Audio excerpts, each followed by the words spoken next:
নমস্কার। তো জুলাইয়ের শেষ সপ্তাহে সকলকে আরো একবার অনেক অনেক স্বাগত জানাচ্ছি। ওদিকে আমেরিকা ইরান ঘটনাটা এমন একটা জায়গায় এসে পৌঁছিয়েছে যেখান থেকে আমাদের কাছে নতুন করে এই মুহূর্তে প্রাপ্তির কিছু নেই। ওখানে যা চলছিল সেটাই চলতে থাকবে, ওটাই যেন একটা নিউ নর্মাল টাইপের হয়ে গিয়েছে, একটা স্বাভাবিক ঘটনা হয়ে গিয়েছে এবং বাজারের অ্যাটিটিউডে সামান্য একটা পরিবর্তন লক্ষ্য করতে পারছি, যেটা কিন্তু ভবিষ্যতে ঘটলেও ঘটতে পারে। এবং সেই যেটা আমি অ্যান্টিসিপেট করছি, যদি সেটা হয় তাহলে সেটা তুলনামূলকভাবে বাজারের জন্য বেশ ভালো হবে। দেখুন, বাজারে পর পর একই ধরনের খবর বারংবার আসছে এবং বারংবার একই ধরনের খবর বাজারে আসার পরেও বাজারের ইম্প্যাক্ট কিন্তু তেমন কিছু হচ্ছে না। বাজার যদি ওপর থেকে নিচে আসার মতো ভাব একটা দেখিয়েও দেয়, তাহলে কিন্তু সেটা ঠিক যেভাবে ভেঙে চুরে পড়ার কথা সেরকম ভাবে ভেঙে চুরে পড়ছে না, একটা রেঞ্জের মধ্যে থাকছে। ওদিকে স্টকগুলোর ভেতরে এমন একটা একটা ধস নামছে মাঝে মাঝে, যেন স্টকগুলো যায় যায়, তারপরে বাজারে একটু দাঁড়িয়ে গেলে বা সামান্য একটুখানি অন্য কোনো যে কোনো খবরে রিকভারি হওয়া শুরু হলেই কিন্তু স্টকগুলোর মধ্যে একটা দুরন্ত ভাব চলে আসছে এবং তারা দুরন্ত গতিতে আবার ওপরের দিকে উঠে চলে আসছে। এই ধরনের সিচুয়েশন, এইটার থেকে দুটো দিক আসে। একটা হচ্ছে এই রকম করতে করতে বাজার উপরের রেঞ্জে যখন থাকবে, এই রকম কনসলিডেশন করতে করতে বাজার উপরের রেঞ্জে যখন থাকবে, সেই সময় একটা খারাপ খবর আসবে, কিন্তু বাজার তাতে কর্ণপাত না করে সোজা রেঞ্জকে ব্রেকআউট দিয়ে ওপরের দিকে চলে যাবে। আর যদি এর উল্টো যেটার সম্ভাবনা রয়েছে সেটা যদি হয়, সেটা হচ্ছে বাজারে এরকম ভাবেই খবর আসবে এবং বাজার সেইটাকে খুব বেশি রেসপন্স না করে সামান্য একটু নিচে আসছে, সামান্য একটু কারেকশন করছে, এরকম একটা অবস্থা তৈরি করছে। এই সব কিছুর মধ্যে থেকে হঠাৎ করেই বারবার একই জিনিস হতে হতে যখন সবাই একটু কনফিডেন্সে চলে আসবে যে না, এরকম খবর আসলে বাজারে তো সেরকম কিছু হয় না, বাজার মোটামুটি একই ছন্দে থাকে, তখন এই জাতীয়ই কোনো একটা খবর আসবে, যে খবর এতদিন ধরে আসছে। যেমন ধরুন, ইরানের কোনো একটা হয়তো গ্যাস শোধনাগারে বোম মারলো, তৈল শোধনাগারে বোম মারলো, বা আমেরিকার কোনো জাহাজে ইরান গিয়ে বোম মেরে দিল, বা আমেরিকার কোনো আর কি ওই সৈন্য সামন্তরা যেখানে থাকে সেখানে ইরান হঠাৎ করে হামলা করে দিল, এরকম কোনো খবর আবার আসবে এবং খবরটায় বাজার ম্যাসিভ রিয়াক্ট করবে। ম্যাসিভ রিয়াক্ট করে বাজার একদিন বা দুদিনের মধ্যে হুড়মুড় হুড়মুড় করে নেমে চলে আসবে, এমন একটা লেভেলে আসবে যেখানে 5 দিন দাঁড়িয়ে থাকলেই আপনার মনে হবে বাজার এখান থেকে উঠে যাবে এবং আপনি সেখান থেকে আপনার পোর্টফোলিও কেটে দিতে বাধ্য হবেন। এই দুটোর মধ্যে একটা সিনারিও ঘটতে চলেছে, হয় আপনার কাছ থেকে মালটা নিয়ে কোনো একটা এরকম খারাপ খবরে বাজার আবার ওপরের দিকে র্যালি করে বেরিয়ে চলে যাবে। এটা যদি হয়, তাহলে কিন্তু ব্রেকআউটের মুখে থাকা অবস্থায় কোনো না কোনো খবর আসবে, সেই খবরে আপনি ঠিক করবেন যে বাজার এখান থেকে রেসপন্স করতে চলেছে, বাজার রেসপন্স না করে উল্টো দিকে যাবে। আর না হলে ওই সেই ব্রেকআউটের জায়গা বা ব্রেকডাউনের জায়গা, এই দুটো জায়গার মধ্যে এমন একটা নেগেটিভ খবর আসবে যাতে বাজার হুড়মুড় করে নিচের দিকে পড়বে। এইটাও হতে পারে। যদি সেটা হয়, এই হুড়মুড় করে পড়াটা যদি হয়, তাহলে সেটা বাজারের জন্য খুব ভালো হবে। আমি আবারও বলছি এবং বারবার বলছি, বাজার যদি এখান থেকে, আমি নিফটিকে উল্লেখ করে বলছি, নিফটি যদি এখান থেকে পর পর উপরে উঠে যাওয়া শুরু করে, সেটা বাজারের জন্য খুব খারাপ হবে। বাজার যদি এখন ওপরের দিকে যায়, তাহলে আগামী 2 বছরেও বাজারে কোনো মুভ হবে না, সেটা বড়ই বিরক্তিকর হবে। কিন্তু যদি বাজার একবারের জন্য অন্তত খুব ভালোভাবে নিচে চলে আসে, এই মুহূর্তে 22,000-এও যদি চলে আসে বাজার, সেটা একটা দুরন্ত অপরচুনিটি হবে এবং তারপরে বাজারে বড়সড় কারেকশন কিন্তু বন্ধ হবে এবং একটা একতরফা র্যালির সম্ভাবনা তৈরি হবে, যেটা হলে খুব সহজে প্রফিট করা যায়। তো সেইটা যত তাড়াতাড়ি হয়ে যায় ততই ভালো। তো আমরা দেখবো সেটা কি বলতে চাইছে। তবে হ্যাঁ, আজকে আমরা এই সপ্তাহে, ওটা তো আমাদের আর কি, যেটা বলছিলাম ওটা আমাদের সঙ্গে থাকতে থাকতে থাকতে থাকতে হয়ে যাবে। এটা তো একদিনের ঘটনা না, কোনো না কোনো সময় এরকম কোনো ঘটনা ঘটবে, সেই ঘটনায় চার্টে কোনো ইম্প্যাক্ট আসবে।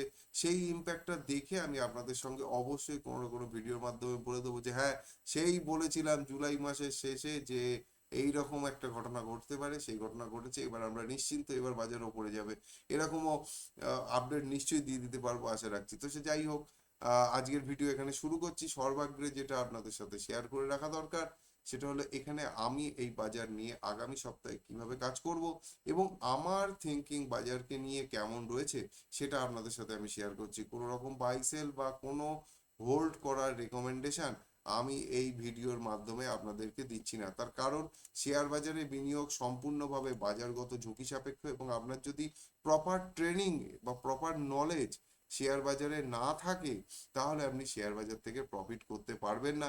তাই শিখে নিয়ে তবেই শেয়ার বাজারে বিনিয়োগ করুন, অথবা যিনি জানেন এরকম কারো গাইডেন্সে, মানে আপনার অর্থনৈতিক উপদেষ্টার গাইডেন্সে থেকে শেয়ার বাজারে বিনিয়োগ করুন। তো চলুন শুরু করা যাক আজকের ভিডিও। সর্বাগ্রে আমরা দেখতে চলেছি নিফটির চার্ট। নিফটির চার্ট যখন খোলাই রয়েছে, এটা 60 মিনিট। 60 মিনিটে নিফটি কিন্তু একটা রেঞ্জের মধ্যে বহুদিন ধরে রয়েছে। এই শর্ট রেঞ্জের মধ্যে একটা খুব ভালো সময় কাটানোর পরে রেঞ্জকে ব্রেকডাউন করেছে এবং নিচের দিকে এসেছে। আসার পরে দুর্দান্ত গতিতে ওপরে উঠে একটা ফ্ল্যাগ একটা আন্ডার কনস্ট্রাকশন রয়েছে। আর এখান থেকে যদি আমরা গিফটকে দেখি, আমি গিফট নিফটিতে গেলাম, গিফট নিফটি দেখতে পাচ্ছি যে লাস্ট দিনকে আমাদের নিফটিতে এরকম সময় বিকেলবেলা বন্ধ হয়েছে।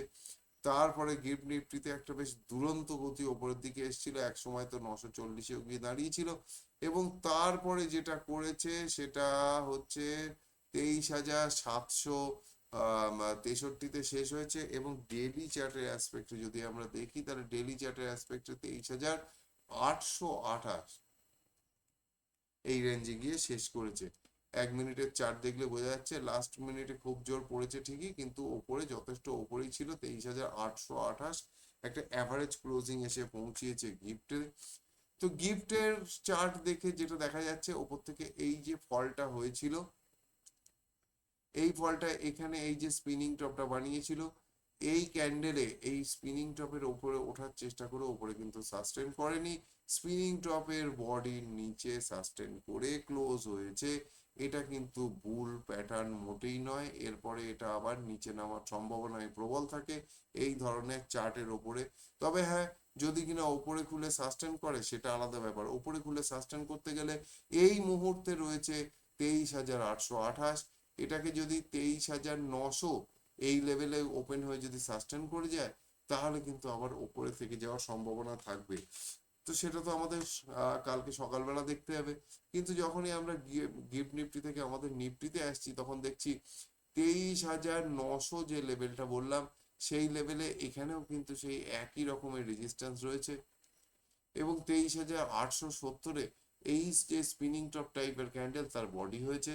তো ওইখানে কিন্তু একটা বড় সড়ো রেজিস্ট্যান্সের সম্ভাবনা আপাতত দেখা যাচ্ছে, যে রেজিস্ট্যান্স কাটার সম্ভাবনা আহ হয়তো এই সপ্তাহে নাও আসতে পারে। তবে হ্যাঁ, যদি খুব ভালোভাবে গ্যাপ আপ ওপেন হয় এবং 900 থেকে 24,000-এর লেভেল যদি কেটে ওপরের দিকে উঠতে পারে, তাহলে আবার বাজার ওপরের দিকে নিয়ে চলে যাবে, এবং সেক্ষেত্রে এইখানে গিয়ে আবার রেজিস্ট্যান্স পাবে মোটামুটি এইখানে 24,300।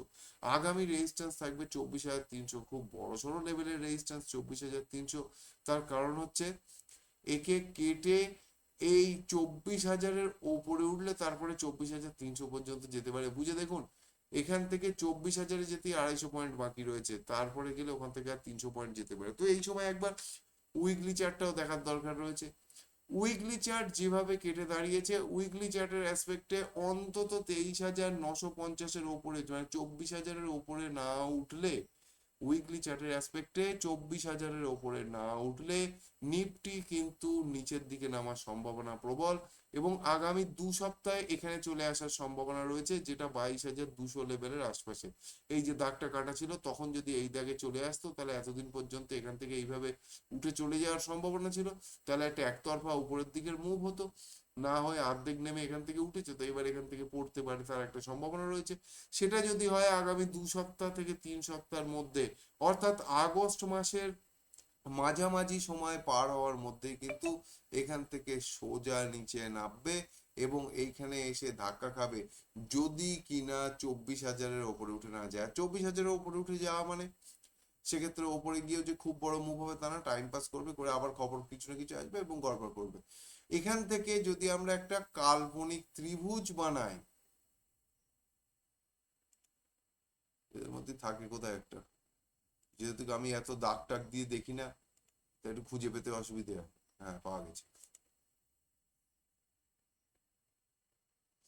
মোটামুটি যদি আমরা এখান থেকে একটা কাল্পনিক ত্রিভুজ বানানোর চেষ্টা করি, তাহলে দেখছি যে একটা অ্যাসেন্ডিং ট্রায়াঙ্গেলের মধ্যে মোটামুটি রয়েছে। এটাকে একটু 60 মিনিটের চার্টে দেখার দরকার আছে, তাহলে এটা ঠিকঠাক ভাবে আরো ড্র করা যাবে। 60 মিনিটের চার্টে খুব সুন্দরভাবে এই ছবিটাকে ড্র করা যাবে, যেটা কিন্তু ডেইলি চার্টে হবে না, কারণ এটা ছোট টাইম ফ্রেমের মধ্যে হয়েছে। তো 60 মিনিটের চার্টে আমরা দেখতে পাচ্ছি যে মোটামুটি, এটাকে এখানে নামিয়ে দিই তাহলে একটু দেখতে ভালো লাগবে। একা একা মতো হচ্ছে, কিন্তু আমার ত্রিভুজ এরকমই হবে, কারণ আমি ত্রিভুজ আঁকা শিল্পী নই। তো এখানে যেটা দেখা যাচ্ছে সেটা হচ্ছে 60 মিনিটের চার্টে একটা যে ট্রায়াঙ্গেল, কাল্পনিক ট্রায়াঙ্গেল তৈরি করেছে, যেটা একটা অ্যাসেন্ডিং ট্রায়াঙ্গেল, তার বারবার উপরে ধাক্কা খাচ্ছে, নিচে ধাক্কা খাচ্ছে, উপরে ধাক্কা খাচ্ছে, নিচে ধাক্কা খাচ্ছে, উপরে ধাক্কা খাচ্ছে, নিচে ধাক্কা খাচ্ছে, এরকম করতে করতে যদি উপরের দিকে যায়, তাহলে উপরের দিকে ব্রেকআউট হওয়ার সম্ভাবনা থাকবে। এবং এই দাগটা আমি আগামী সপ্তাহের জন্য রেখে দিচ্ছি, তাতে কিন্তু আপার রেঞ্জ ধীরে ধীরে উঠতে উঠতে ওই 24,500 থেকে 700 এই রেঞ্জের মধ্যে আসছে, খুব কিন্তু বড়সড় রেঞ্জের মধ্যে আসছে উপরের দিকে। তো আপাতত এই রেঞ্জ থাকছে, এবং উইকলি চার্টের হিসেবে দেখলেও জিনিসটা খুব একটা খারাপ হচ্ছে না। উইকলি চার্টের হিসেবে এই ট্রায়াঙ্গেলকে যদি এই সপ্তাহে নিচের দিকে কাটে, তাহলে এই ট্রায়াঙ্গেলের কোনো গুরুত্ব কিন্তু নিচের দিকে মানে আর আর থাকবে না। কিন্তু যদি একে নিচের দিকে না কেটে এখানে যেখানে সাপোর্ট নিয়েছে, যদি নিচে মোটামুটি 23,700 আশপাশেও এই সপ্তাহে খুলে ওপরের দিকে যদি তুলে নিয়ে চলে যায়, তাহলে বুঝতে হবে যে এই ট্রায়াঙ্গেলের ওপর ক্যালকুলেশন করে করে ও চলছে। সেক্ষেত্রে এই যে রেজিস্ট্যান্স, এটা তো ফিউচারে পেতে চলেছে, বর্তমানে এই রেজিস্ট্যান্স কাটতে গিয়েই নিফটি কেঁদে দেবে। আর তার এক্সট্রিম রেঞ্জ থাকছে মোটামুটি অক্টোবর, 19 অক্টোবর, অর্থাৎ অক্টোবর মাসের মাঝামাঝি পর্যন্ত এই রেঞ্জ তখন কন্টিনিউ হবে, যদি কোনো দিকে ব্রেকডাউন বা ব্রেকআউট না হয়। তো সেটা তো এখন অনেক দেরি, জুলাই মাসের সবে শেষ হচ্ছে, আগস্ট সেপ্টেম্বর অক্টোবর, কিন্তু কিছু করার নেই, চার্ট যদি তাই বলে তো তাই হবে। আমরা ব্যাংক নিফটি খুব সুন্দরভাবে ওপরে ওঠার চেষ্টা করেছিল, ব্যাংক নিফটি কিন্তু নিফটিতে আমরা যে দাগটা কেটেছিলাম সেই দাগ পর্যন্ত না পৌঁছাতে পারলেও নিফটি ব্যাংক কিন্তু সেই দাগে পর পর কয়েক সপ্তাহ, 1 2 3 4 5 5 সপ্তাহ ওর ওপরে দাগের ওপরে সাস্টেন করে 6 নম্বর সপ্তাহে দাগের নিচে খুলে ওপরে একটু উঠে সোজা ওপর থেকে নিচে পড়েছে, এবং একটা সুন্দর সাপোর্টে এসে দাঁড়িয়েছে। নিফটি ব্যাংক তুলনামূলক নিফটির থেকে অনেক বেশি স্ট্রং, এবং এখানেও সেই একই ধরনের একটা ট্রায়াঙ্গেলের কল্পনা করা যাচ্ছে, কিন্তু এখানে একেবারে যে পুরোপুরি ট্রায়াঙ্গেল হবে বিষয়টা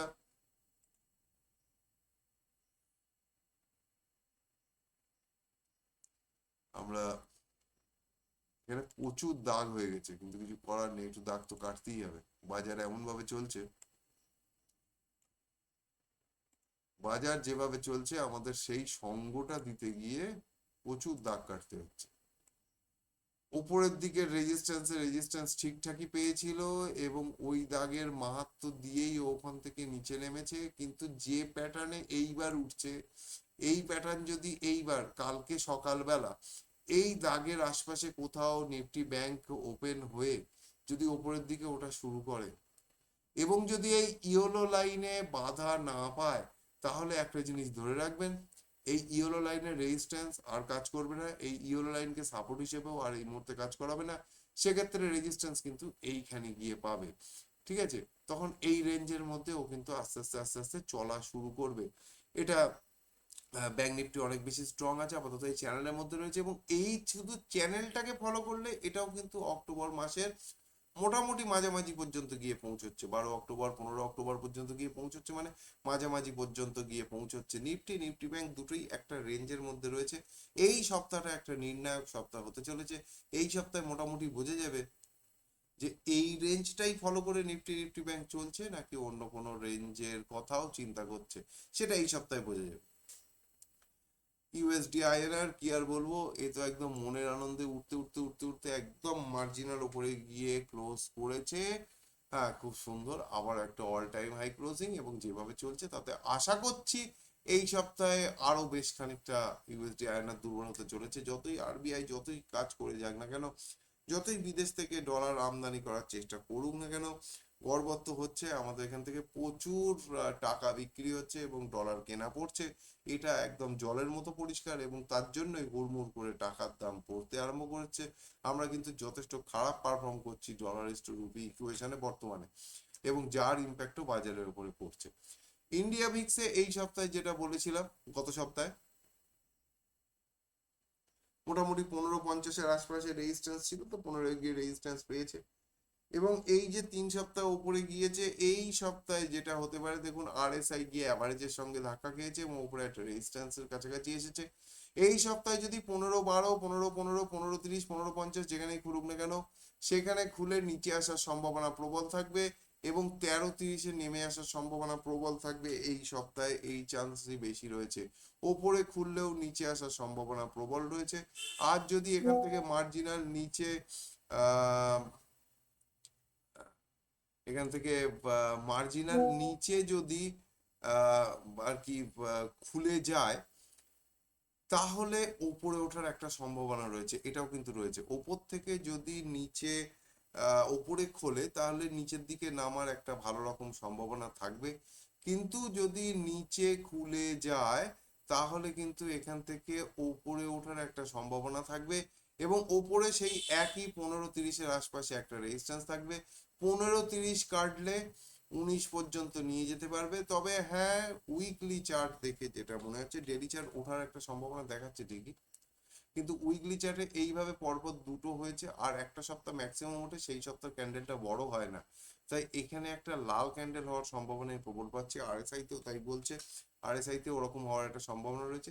ডেলি চার্টের সিনারিওটা আলাদা, ডেলি চার্টে বলছে যে ভিক্স একটু বাড়তে পারে, তো ডেইলি চার্টের হিসেবে সেটা দেখতে হবে। যদি আমরা 1550-এর ওপরে ভিক্সের ক্লোজিং পেয়ে যাই কোনোদিন এই সপ্তাহের মধ্যে, তাহলে একটা জিনিস জানতে হবে যে মাল কিন্তু টেনে 19 পর্যন্ত নিয়ে যেতে পারে, দুলুনি বাড়বে, ডলারের দাম যেভাবে টাকার এগেনস্টে বেড়ে যাচ্ছে তাতে বাজারে আবার কারেকশন হবে, সেক্ষেত্রে ওই ট্রায়াঙ্গেল মায়াঙ্গেল সব মানে একদম সব গাদায়, নিফটি ব্যাংক নিফটি ট্রায়াঙ্গেল গাদায়, ট্রায়াঙ্গেল ভেঙে দেখবেন হুড়মুড় করে তলায় চলে এসেছে, আমরা তখন ট্রায়াঙ্গেল মুছে দেবো। বাট সেটা যদি না হয় তাহলে ওই ট্রায়াঙ্গেল মেনটেন করে গেলে এই সপ্তাহে ট্রায়াঙ্গেলের যেহেতু বটমে আছে, তাই এখান থেকে একটা ওপরে আসার মুভের সম্ভাবনা রয়েছে। কিন্তু ইন্ডিয়া ভিক্স আর ডলার রুপি এই দুটোকে কিন্তু খুব ভালো করে খেয়াল রাখতে হবে। গোল্ড নিচের থেকে তুলে নিয়ে এসে আবার নিচে ফেলে একটু যেন ওঠার চেষ্টা করছে, কিন্তু গোল্ডের এক্ষুনি ওঠার সম্ভাবনা দেখতে পাচ্ছি না। সিলভার সেম সেম, সিলভারেরও ওঠার এক্ষুনি সম্ভাবনা কিন্তু দেখতে পাচ্ছি না। ক্রুড অয়েল লাস্টের দিনে যে ক্যান্ডেলটা তৈরি করেছে, আমি ভিডিওতে বলছিলাম যে ক্যান্ডেলটা যেটা তৈরি করেছে সেটা একটা খুব বড় সড়ো বেয়ারিশ ক্যান্ডেল তৈরি করেছে। এখন দেখতে হবে শেষ কোথায় হয়, শেষ খুব ভালো জায়গায় হয়েছে। দেখুন 1 মিনিটের চার্টে নিচে নেমে গেলেও ওপরে এই যে তুলে শেষ করেছে, এটা খুব ভালো হয়েছে। এই ধরনের ক্যান্ডেল স্টিক প্যাটার্ন খুব ভালো হয় এবং যদি আমরা একবারে উইকলি চার্ট দেখি, তো উইকলি চার্টে কোনো রকম কোনো নেগেটিভ কিছুই নেই। উইকলি চার্টে আপার রেঞ্জের ঠিক মাঝামাঝি আর কি কেটে দিয়ে শেষ করেছে, এটা একটা ব্রেকআউটের লক্ষণ। আরএসআই ঠিক রেজিস্ট্যান্সে এসছে। ডেইলি চার্টের অ্যাসপেক্টে দেখলে একটা প্রচন্ড বিয়ারিশ ক্যান্ডেলস্টিক প্যাটার্ন তৈরি হয়েছে এখানে, এবং যদি নিচে খুলে সাস্টেন করে, খুব ভালোভাবে বুঝবেন 8500-র আশপাশে খুলে যদি সাস্টেন করে, তাহলে কিন্তু নিচের দিকে আবার এত দূর চলে আসার সম্ভাবনা রয়েছে 7500। 8500 যদি নিচে খুলে সাস্টেন করে তাহলে 7500-র আশপাশে চলে আসার সম্ভাবনা রয়েছে। আরএসআই ডেইলি চার্টে যথেষ্ট স্ট্রং, সুপার স্ট্রং রয়েছে এই মুহূর্তে, কিন্তু উইকলি চার্টে একটা রেজিস্ট্যান্স এসে দাঁড়িয়েছে। তো উইকলি চার্টের অ্যাসপেক্টে যেটা মনে হচ্ছে সেটা হচ্ছে এই লেভেল হয়তো ক্রুড পার করবে না, এখান থেকে আবার নিচের দিকে নেমে আসবে এবং একটা কনসলিডেশন করবে। আর যদি সেটা না করে আর কি, ক্রুড যদি ওপরের দিকে এই রেজিস্ট্যান্সকে কেটে দেয়, তাহলে আবার 12,000 তারও ওপরে যেতে পারে, সেটা এই মুহূর্তে বলা খুব মুশকিল। ন্যাচারাল গ্যাসে আর কিছু বলবো না ভাবছি, এদের দেখানো বেকার, এরা বৃথা, এরা একই জায়গায় ল্যাটকে পড়ে রয়েছে। মান্থলি চার্ট দেখলেই দেখা যাচ্ছে কিছু করিনি, তাহলে বাকি চার্টে কি করবে? তো ন্যাচারাল গ্যাস নিয়ে চিন্তা ভাবনা করাও বৃথা। এবার আসছি আমরা ডাও জোন্স। মাস প্রায় শেষের দিকে, এই পুরো মাস জুড়ে ডাওয়ের ক্যান্ডেল যথেষ্ট ছোট হয়েছে, একটা খুব বড় রেঞ্জ বাউন্ড হয়েছে। মান্থলি চার্টে আরএসআইতে কোনো সমস্যা নেই, উইকলি চার্টে আরএসআইতে কোনো সমস্যা নেই। পরপর 3 সপ্তাহের কারেকশন হয়েছে, এই সপ্তাহে একটা বড় সম্ভাবনা রয়েছে এখানে একটা পজিটিভ এন তৈরি করার। সেটা যদি করে তাহলে এর আশপাশে বা এর আশপাশে কোথাও একটা খুলে যাবে, মানে 51,900 কি বা 52,100 এর আশপাশে খুলে যাবে এবং খুলে গিয়ে একটা বড় ক্যান্ডেল তৈরি করবে এই সপ্তাহে, যেটা 53,500 পর্যন্ত টেনে নিয়ে যাওয়ার ক্ষমতা রাখবে। এই সপ্তাহে ডাও জোন্সে বড় সড়ো একটা আপ মুভ আসতে পারে, সেরকম সম্ভাবনা রয়েছে। আর যদি 51,300 কেটে দেয়, 51,300 যদি কেটে দেয়, 51,300 কেটে দেওয়ার মানে হচ্ছে 55,300, 1,000 পয়েন্টের একটা স্বাচ্ছন্দ্য কারেকশন ডাও জোন্সে কিন্তু হুড়মুড় করে চলে আসবে। তো খুলছে কোথায় এবং তারপরে কোন দিকে যাচ্ছে সোমবার দিনকে দেখলেই কিন্তু সেটা স্পষ্ট হয়ে যাবে, এবং সেই মতো ডাও এর মুভ হবে এটাও বোঝা যাচ্ছে। নাসডাকও একইভাবে উইকলি চার্ট দেখতে হবে, নাসডাকের উইকলি চার্ট ডাও এর থেকে অনেক বেশি দুর্বল, কিন্তু নাসডাক একটা ঠিক সাপোর্টে এসে দাঁড়িয়েছে। 28,000-এ একটা খুব ভালো সাপোর্ট আছে। 28,000-এর সাপোর্টকে যদি নাসডাক হোল্ড করে, তাহলে এই সপ্তাহেই কিন্তু আবার 29,000 পর্যন্ত তুলে নিয়ে যাওয়ার ক্ষমতা আছে নাসডাকের, বা 29,000 কেটেও ওপরে যেতে পারে। কিন্তু যদি 28,000-কে হোল্ড করতে না পারে, 28,000-কে হোল্ড করতে না পারলে কিন্তু 26,500 বাজারকে নামিয়ে নিয়ে আসবে, বা তার থেকেও নিচে 26,500 বা তার থেকেও নিচে কিন্তু নামিয়ে নিয়ে আসবে বাজারকে, যদি বাজার 28,000-কে না হোল্ড করতে পারে। তো আমেরিকার বাজারে আমি যেটা দেখতে পেলাম যে নাসডাক ডাও দুটোই কিভাবে ওপেন হচ্ছে তার উপরে নির্ভর করছে কোন দিকে তার মুভ হবে। আমাদের বাজার ভিক্স আর ডলার রুপি এদের ওপরে কিন্তু অনেকটা নির্ভর করছে। ভিক্স আর ডলার রুপি যেভাবে ডলার রুপি ইকুয়েশন যেভাবে আমাদের সামনে আসবে তার উপরে বেস করে আমাদের দেখতে হবে। ওই যে ট্রায়াঙ্গেল যেটা আমি এঁকে দিয়েছি, সেটা নিফটি বা নিফটি ব্যাংক যেখানেই হোক না কেন, যেহেতু ট্রায়াঙ্গেলের নিচের এন্ডে রয়েছে তাই একটা পজিটিভ চান্স আসার সম্ভাবনা রয়েছে। একটা নতুন করে সিজ ফায়ার ট্রাম্প ঘোষণা করতে চলেছে, সেরকমই আজকে যেন দেখছিলাম। তো এই সমস্ত কিছু দেখে মনে হচ্ছে যেন এখানে একটা বটম নিয়ে আবার উপরের দিকে যাবে। কিন্তু হ্যাঁ, একটা কথা বলে রাখবো, যদি এখান থেকে কাটে আর যদি সেটা 22,000-এ নামিয়ে নিয়ে চলে আসে, যদি সেটা আগস্টেই নামিয়ে নিয়ে চলে আসে বাজারকে, সেটা খুব ভালো হবে। সবাই প্রার্থনা করুন যেন সেরকম কিছু হয়, তাহলে খুব তাড়াতাড়ি আবার আমরা নতুন হাই দেখতে চলেছি। আর না হলে কিন্তু যথেষ্ট গড়বড় হবে। তো আজকের ভিডিওটা একটু বড় হলো কারণ অনেকটা বলতে হলো। যাই হোক, সবাই ভালো থাকুন, সুস্থ থাকুন, ভিডিওটা কয়েকবার দেখুন, অনেক ইনফরমেশন এতে দিয়েছি। আর শেয়ার বাজার থেকে প্রচুর প্রচুর প্রচুর প্রফিট করুন, এই শুভকামনা জানিয়ে আজকের ভিডিও এখানে শেষ করছি। হর হর মহাদেব।